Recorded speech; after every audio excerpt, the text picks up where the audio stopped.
बिस्मिल्लाहिर्रहमानिर्रहीम। अस्सलामुअलैकुम। Saudi Urdu news channel में आप सबको खुश आमदीद कहा जाता है।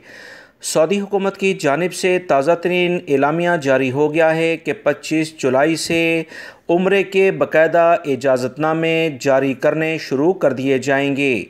वो गैर मुल्की अफराद जो उम्रे की सआदत हासिल करना चाहते हैं, हज की बिना पर पाबंदी लग गई थी, वो दोबारा से 25 जुलाई से उम्रे की सआदत हासिल कर सकते हैं। बाकायदा इजाज़तनामे इस बारे में जारी करने शुरू कर दिए जाएंगे।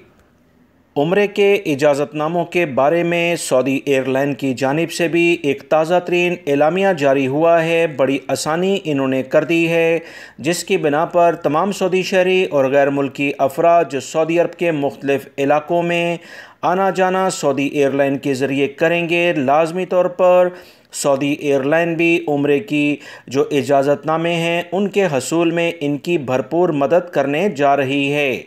सऊदी एयरलाइन की जानिब से ताज़ा तरीन जो एलामिया जारी हुआ है कि 25 जुलाई से जद्दा और ताइफ के लिए जो भी परवाज़ें सऊदी एयरलाइन की गैर मुल्की अफराद या सऊदी शहरी बुक करवाएंगे, रिज़र्व करवाएंगे, इन तमाम अफराद को टिकट के दौरान ये ऑप्शन दिया जाएगा कि अगर वो उम्रे का इजाज़तनामा यानी परमिट हासिल करना चाहते हैं तो इस बारे में इन्हें भरपूर मदद फराहम की जाएगी।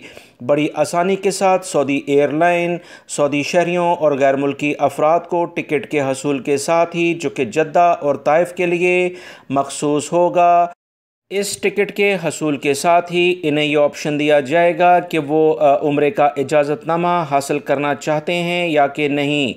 बग़ैर किसी चार्जेस के ये इजाज़तनामा सऊदी एयरलाइन की जानिब से बड़ी आसानी के साथ फ़राहम किया जाएगा। याद रखें, वो गैर मुल्की और सऊदी शहरी जिन्हें वैक्सीन की सहूलत हासिल कर ली है, इन्हें ये सहूलत बड़ी आसानी से सऊदी एयरलाइन की टिकट हासिल करते ही मिल जाएगी। इसमें आपको ज़्यादा ताख़ीर या देर से उम्रे का इजाज़तनामा जो दीगर एप्लीकेशन के ज़रिए मिलता है उसमें आसानी हो जाएगी। सऊदी एयरलाइन की जानिब से ये सहूलत मुतारफ़ करा दी गई है। वीडियो लाइक करके शेयर भी कीजिएगा। अस्सलाम।